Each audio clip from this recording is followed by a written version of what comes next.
नमस्कार मित्रांनो, तूही रे माझा मितवा या मालिकेच्या येणाऱ्या काही भागामध्ये मित्रांनो आता एक जबरदस्त असा ट्विस्ट तुम्हाला बघायला मिळणार आहे।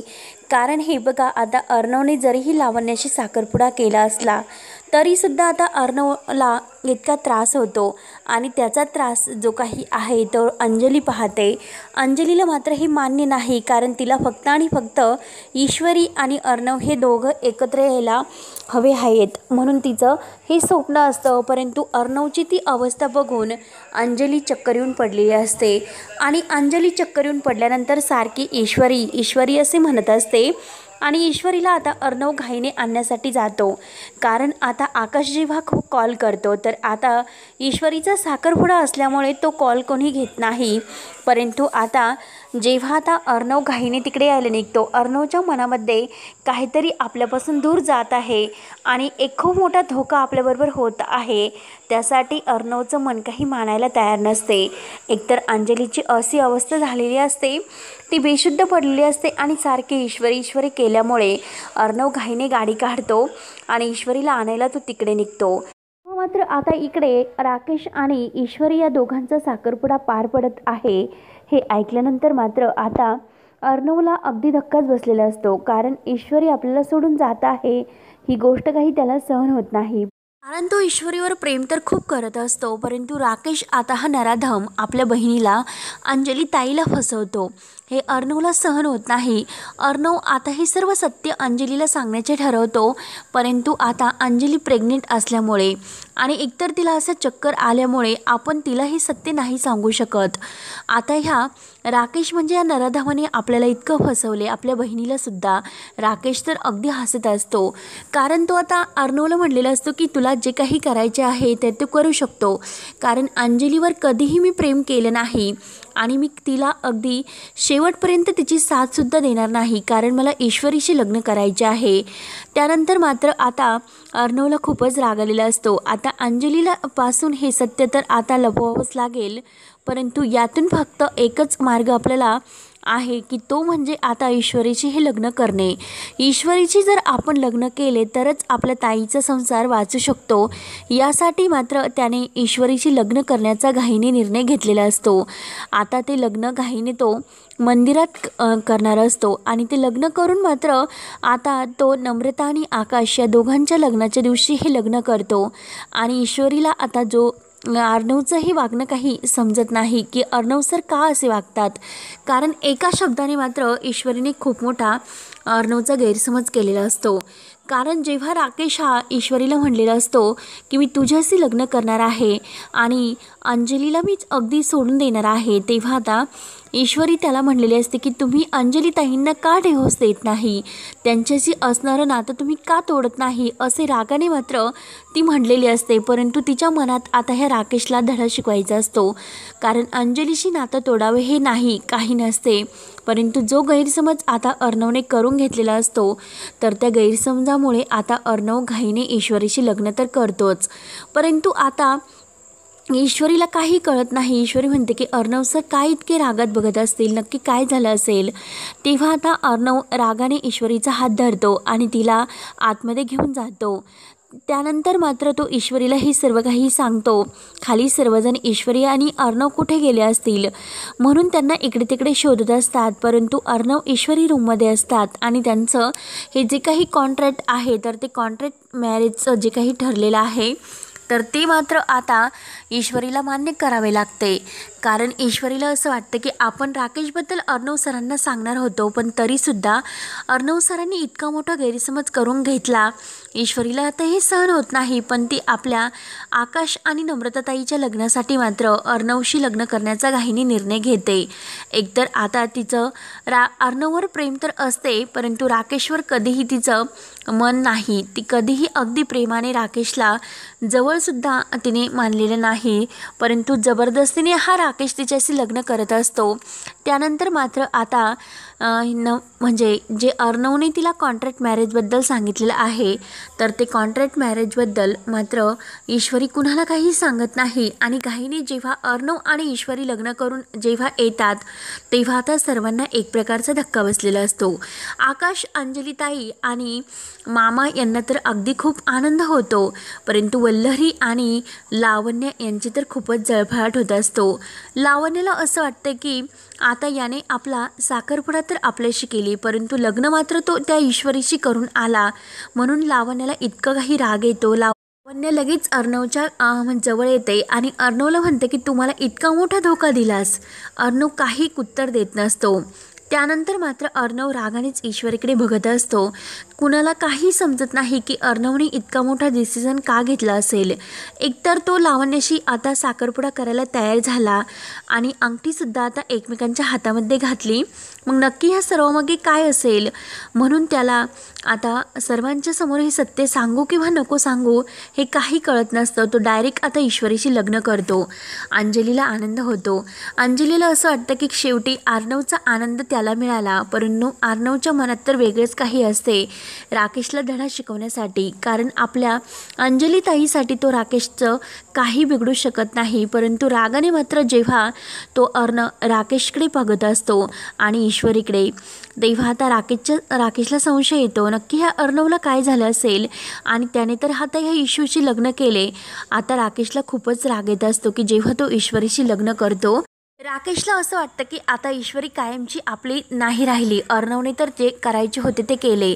लावण्याचा सुद्धा आता इतका जळफळाट होतो आणि लावण्याला असं वाटतं की आता शेवटी याला हिच्याबरोबर लग्न करायचे होते, म्हणून लावण्य अगदी रागाने तिथून निघून जाते. त्यानंतर मात्र आता राकेशला काय करू आणि काही नाही अशी त्याची अवस्था होते. म्हणजे अर्णव आणि ईश्वरी लग्न करण्यासाठी रूममध्ये का गेलेत आणि तेथेच त्यांनी लग्न कसं केले असेल, सर्वांना हा प्रश्न पडतो. परंतु त्या अगोदर मात्र आता जे अंजलीला डॉक्टर येऊन चेक करून गेलेले असतात आणि अंजलीच्या मात्र जे काही औषध आहे तर ते औषध चेंज झालेले आहे असे डॉक्टर सांगतात आणि त्या औषधांचा साईड इफेक्ट झालेला आहे, म्हणून मात्र अंजलीला सारख्या चक्कर येतात आणि त्यात म्हणजे टेन्शन. यामुळे मात्र अंजलीला चक्कर आलेले आहेत. तर डॉक्टर सर्व औषधे चेक करतात, परंतु अंजलीला वेगळेच काहीतरी औषध देण्यात आले असे डॉक्टरसुद्धा सांगतात. तेव्हा आता ह्या नराधमाने मात्र जे औषध अंजलीला दिले होते, कारण अंजलीचा गर्भ पाडण्यासाठी त्याने हे सर्व केले होते, म्हणून आता राकेश जे काही वागतो तर अर्णवला सर्व काही माहिती होते. अर्णवला असं वाटतं की आता याला घरातून बाहेर काढावे, परंतु आपल्या ताईसाठी आपल्याला शांत बसावं लागते आणि आता ईश्वरीशी तर आपलं लग्न झालेलं आहे, त्यामुळे राकेश आता काही करू शकत नाही. त्याने कितीही प्रयत्न केले तरीसुद्धा तो ईश्वरीच्या जवळ नाही येऊ शकत. महिन्यासाठी आता अर्णवने ईश्वरीची कॉन्ट्रॅक्ट मॅरेज केलेले असते, परंतु आता ईश्वरी आणि अर्णव यांनी जरी कॉन्ट्रॅक्ट मॅरेज केलेलं असेल पण तरीसुद्धा त्यांच्यामध्ये प्रेम तर होतेच. एकमेकांच्या प्रेमात ते अगोदरच पडलेले असतात, परंतु आता देवकृपेने ते आणखीनच एकत्र आलेले असतात. आणि आता हे सत्य आहे तर अंजलीला सुद्धा आता अर्णव सांगू शकत नाही की लग्न का केले, कारण काय असं कारण होतं की तुम्ही दोघांनी इतक्या घाईने लग्न केले. अंजली आणि मामा आकाश यांना खूप आनंद होतो, परंतु वल्लरी आणि आजी यांना खूप राग येतो. नक्की असं काय कारण असेल की लावण्याशी लग्न मोडून ह्या अर्णवने ह्या ईश्वरीशी लग्न केले.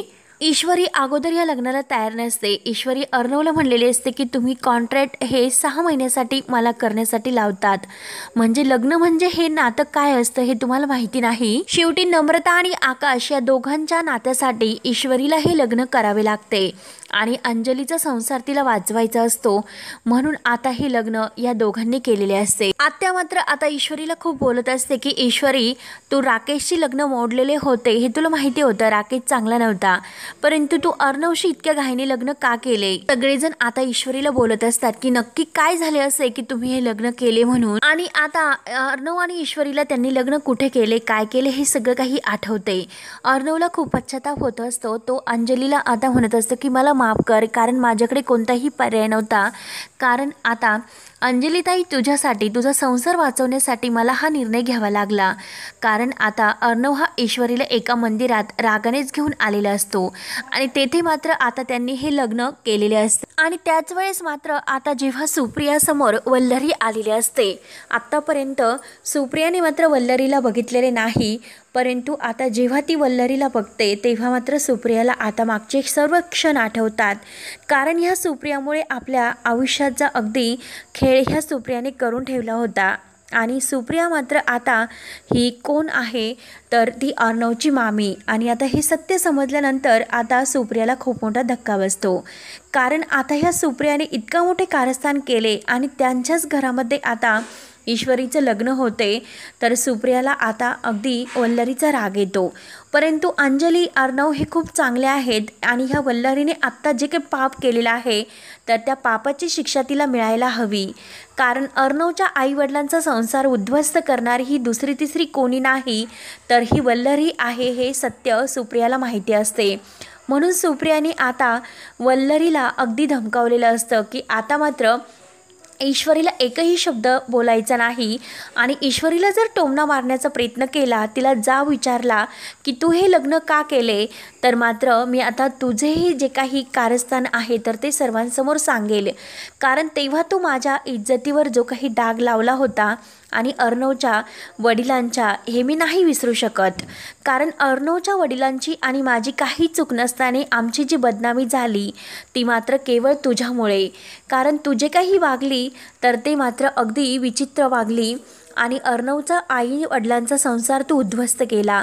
हे सत्य जर मी अर्णवला आणि त्याच्या घरच्यांना जर सांगितले तर तुला या घरामध्ये राहता येणार नाही. म्हणून आता वल्लरीची बरोबर आता सुप्रिया बोलती बंद करते. सुप्रिया आता अगदी वल्लरीकडे रागाने पाहत असते आणि तुला आता त्याची किंमत चुकवावीच लागेल. कारण आता हे जे काही सत्य तू लपवण्याचा प्रयत्न केलास तर ते मी सगळ्यांसमोर सांगेल आणि त्याचं जे अगदी परिणाम आहे तर ते तुला भोगावे लागतील. आता वल्लरी अगदी शांत होते. ती सुप्रियाच्या अगदी पाया पडत असते की मला माफ कर, जे झाले ते विसरून जा. परंतु आता जे काही आहे तर ते अर्णवसमोर आणि घरच्यांसमोर यायला नको. म्हणून आता सुप्रिया ही अगदी शांत असते आणि वल्लरी तिच्यासमोर हात जोडत असते की मला माफ कर. त्यावेळेस जे काही झाले ते सत्य आज प्लीज कुणाला सांगू नकोस. म्हणून आता वल्लरीला शेवटी शांत बसावे लागते आणि नम्रता आणि आकाश या दोघांचं सुद्धा लग्न अगदी धूमधडाक्यात पार पडते. आणि त्याचबरोबर आता ईश्वरी आणि अर्णव यांचं तर आता हे वेगळ्या अशा म्हणजे गैरसमजामुळे अर्णव ईश्वरीशी लग्न करतो. तेव्हा आता मित्रांनो, अर्णवचा जो गैरसमज झालेला आहे ईश्वरीच्या बाबतीत तो ईश्वरी कसा दूर करेल आणि त्या राकेश नराधमाला त्याच्या पापाची शिक्षा कसे मिळेल हे पाहण्यासाठी आता आपल्या चॅनलला नक्की सबस्क्राईब करत राहा. धन्यवाद.